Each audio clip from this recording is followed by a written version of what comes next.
recently moved on. Yes. Yes. All right, so thank you for that introduction. As mentioned, this is work from my master's at Brock work. Since then, I've moved to University of Vermont. But anyways, I'd like to thank my collaborators for this project. Mike Connerton, Weidel and Jacques Rinchard, they all had large contributions to this project. And without their help, it wouldn't have been able to be complete. So I'm going to continue talking about alewife, but I'm going to switch over to talking to a system where they're believed to be non-native. And this is in the Great Lakes fishery. So in the Great Lakes, salmon and trout are the main predator fish, and they are supporting a world-class fishery. However, there's very limited self-sustaining populations for these species, and therefore the populations are mainly sustained through stocking. Looking at their forage, alewife serve as the majority of the prey available, particularly for Lake Ontario, where they make up about 90% of the offshore prey community. The figure here represents bins. It's kind of hard to see, but you can see there's a lot of silver in there, and all that silver is actually the alewife. What's between the alewife are a bunch of quagga mussels, which aren't likely going to be found in any salmoniid diets. But this consumption of alewife has been associated with an issue known as thiamine deficiency, or thiamine deficiency complex, which results in various neurological issues as well as elevated mortality. And this mortality can be seen in adults, but it's most commonly seen in the offspring. This figure here actually represents a bunch of offspring that are still alive at this point. But what you'd expect to see is them swimming up in the water column where they'd be able to feed, where they'd be able to, in the wild, be able to avoid predation. So if you have fish out in the wild like that, it's very likely that they're going to have mortality, whether it's directly from the deficiency or from secondary causes. However, the specific cause of TDC remains unknown. So I guess the previous slide gave it away a little bit, but so thiamine, talked about deficiency. It's this essential vitamin, and it's comprised of 3 main vitamins.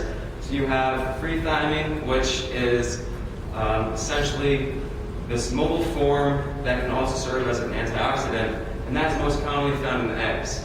Then you have thiamine pyrophosphate, which is reserved. You don't find it too commonly, but most commonly you find thiamine pyrophosphate, which occurs in muscle tissue as well as various other tissues in fish.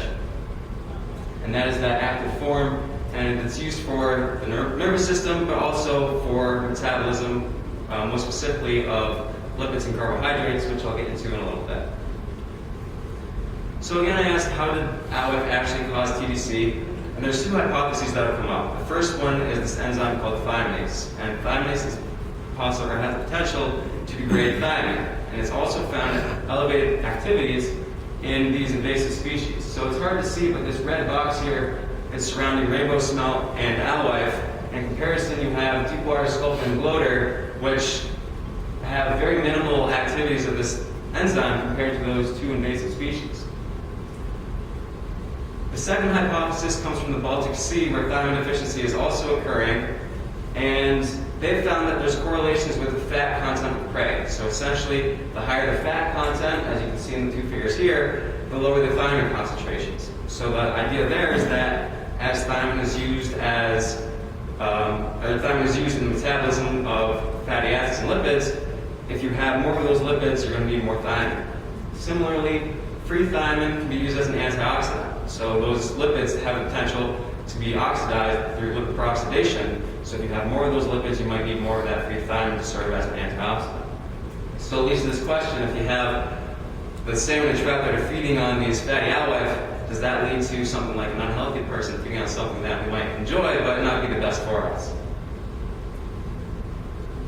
But not all fats are the same. So these lipids are made up of different fatty acids, and the figure down here shows different types of fatty acids, and they vary based on the number of carbons, which are represented by each bend, and then also double bonds, which conveniently are represented by the double lines. And so you can think of fatty acids varying based on the ones that are more solid, being like your saturated fatty acids here that have no double bonds, and then you can have monounsaturated fatty acids. So now you're starting to get into things more like oils, where they have a single double bond, and then your polyunsaturated fatty acids, they're going to have multiple double bonds. And these polyunsaturated fatty acids are ones that you'll commonly find in fish oil pills, where you're trying to get those omega-3s and omega-6s that have a lot of beneficial purposes for them. Fatty acids have another benefit in that they can be used for trophic indicators, or essentially being able to show dietary patterns. And so fatty acids are generally conservatively transferred from the prey to the predator. So just like when you take those fish oil pills, you want to take them because you're taking them for those omega-3s and omega-6s. So if you have a prey fish that's getting fed on by a predator, the fatty acids that's high in are going to be transferred to the predator, generally in a conservative ratio. But while those fatty acids have a lot of benefits, particularly those polyunsaturated fatty acids, like I said before, they're also susceptible to this lipid peroxidation. So this figure here is a little bit complex and might be a little intimidating, but I want to walk through it slowly to show this importance of the thiamine and how vulnerable these polyunsaturated fatty acids can really be. So down here you see you have this polyunsaturated fatty acid with the two double bonds. And those double bonds are actually hot spots for these highly reactive free radicals. And when these free radicals come in, they attach to that spot, and then they cause some rearrangement, and then they produce this fatty acid or lipid peroxyl radical, which is also highly reactive. And that can then react with other fatty acids, as you can see over here, and then this causes a cycle to repeat until you have an antioxidant come in. In our case, this may be something like free thiamine, and then it is able to cease that cycle. So this led us to a bunch of different research questions that all fall under one main question of how does the consumption of fatty alewife influence thiamine concentrations in these salmonines? So our first sub-question is, are all these salmonines eating alewife? It's something that we really have to address before we can see how they might be influencing them. Next, does the salmonine lipid content, does the lipid content alone influence those thiamine concentrations? And if not the lipid content, then maybe the fatty acids that compose those lipids. And then lastly, if we do see negative correlations that are present, are they strong enough to induce the thiamine deficiency? So for the methods, we went out, we collected 5 different species of salmonids: the brown trout, chinook salmon, coho salmon, lake trout, and lastly steelhead trout. They were all collected from Lake Ontario during their respective spawning migrations. So we collected eggs, belly flap, and muscle tissue, 4 different studies including thiamine, lipid analysis, and fatty acid analysis. And then we also collected prey fish. This is where the assistance from USGS and New York State DEC really came in handy, because they were able to collect all these fish for us at various different times of the years, from spring of 2015 through fall of 2016. And then we were able to homogenize individual fish and compare their lipid and fatty acid components.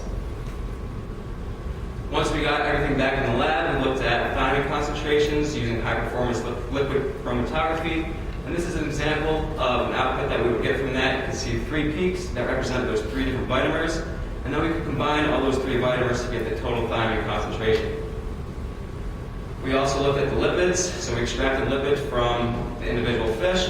And then once we had those lipids, we were able to break them down and look at the individual fatty acid concentrations using gas chromatography mass spectrometry. And this is an example of an output that we would get from that. And we were looking at the concentrations of 25 different fatty acids. So each individual fish had 25 different values that was associated with it. And you can think of this as being a unique barcode for each individual fish. So we can compare those fatty acid signatures among individuals to see whether species might be having similar diets, and also to see if there might be some prey fish that are being selected for by the predators.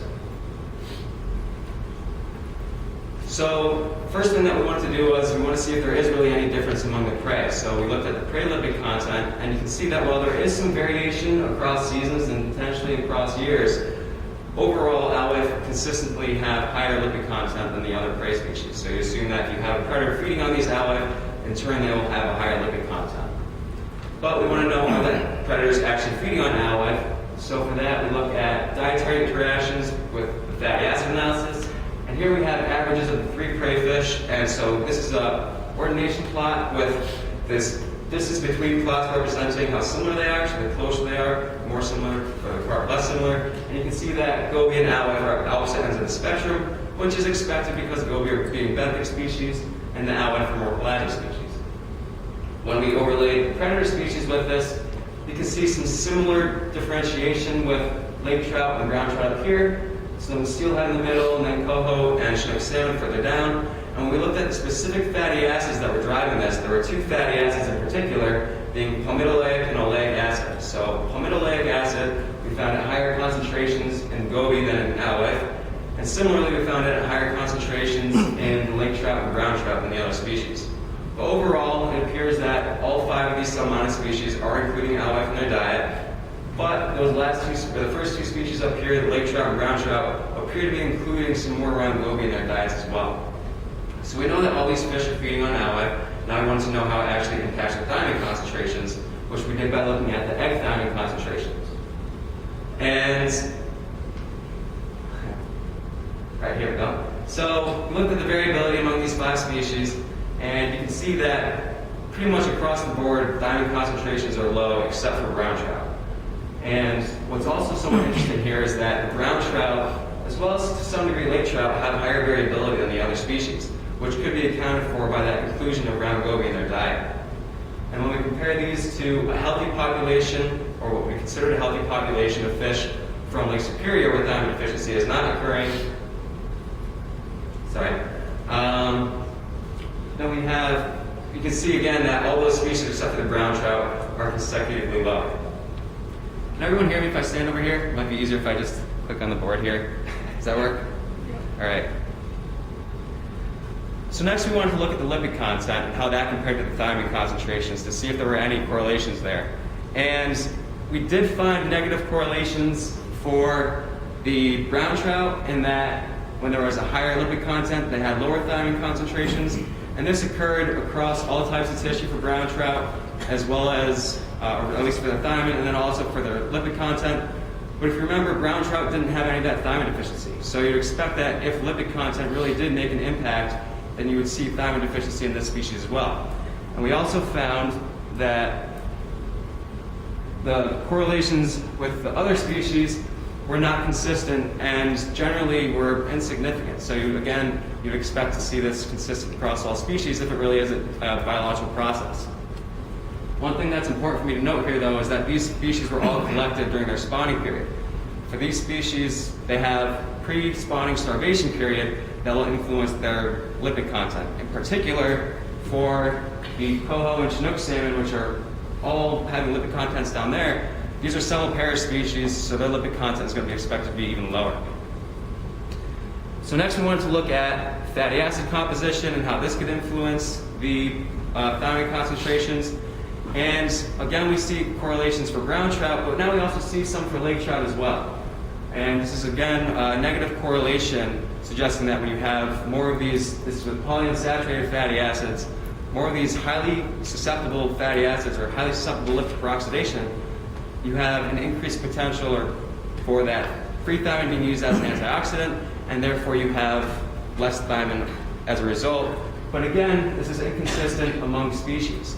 But again, going back to that previous statement about how this is collected during the spawning period, maybe there is some differential retainment of different fatty acids. So with these polyunsaturated fatty acids, they have a lot more use in the body, and so therefore they might be retained more during this critical period of the build's life. When we looked at the other fatty acids, for the monounsaturated fatty acids, we actually saw positive correlations with thiamine concentrations. And this might be due to the fact that they have less susceptibility to that lipid peroxidation, and therefore if you have more of them, you don't have as much of a restriction on the thiamine concentrations. And then we also found for 2 species a couple negative correlations with free thiamine, but overall these correlations were still weak and inconsistent across species. So going back to those initial research questions, we looked at, are all salmonids eating alewife? And we were able to say yes, they are all eating alewife, but for the brown trout and lake trout, they're also including some round goby in their diet. Does the lipid content influence thiamine concentrations? Potentially to some degree, as we saw with the brown trout, but it's not likely to cause thiamine deficiency because brown trout, although they have the high lipid content, still have high thiamine concentrations. So then looking at the fatty acid composition, there's a little bit more support here because we also had the lake trout, but again, these correlations were inconsistent and we're not able to account for most of the variability in thiamine concentrations. So that brings us to the last point. If these negative correlations are present, is it likely that they will induce TDC? And we can say that these factors alone, the lipid content and fatty acid composition, are unlikely to cause thiamine deficiency complex for Lake Ontario. However, there is still this potential for future work because, as I stated, all these samples were collected during that spawning period. So if you collect samples earlier in the year, then maybe you won't have that deficit in the in the lipid content and the fatty acid concentrations, and you might be able to get greater or a better idea of the correlations that are present there. With that, I'd like to thank all the people who assisted in this project. There was a lot of help both in the lab and in the field. Numerous undergraduate and graduate students from the College of Brockport, the USGS, as well as DEC. I didn't mention, but all of our Chinook salmon, coho salmon, and steelhead trout were collected from the Salmon River Fish Hatchery, and there's a lot of personnel there that were very helpful with us getting those collections. And then also financial support from the College of Brockport, as well as the Great Lakes Research Consortium. So with that, I'd like to thank you all for your time, and ask you questions. Plenty of time for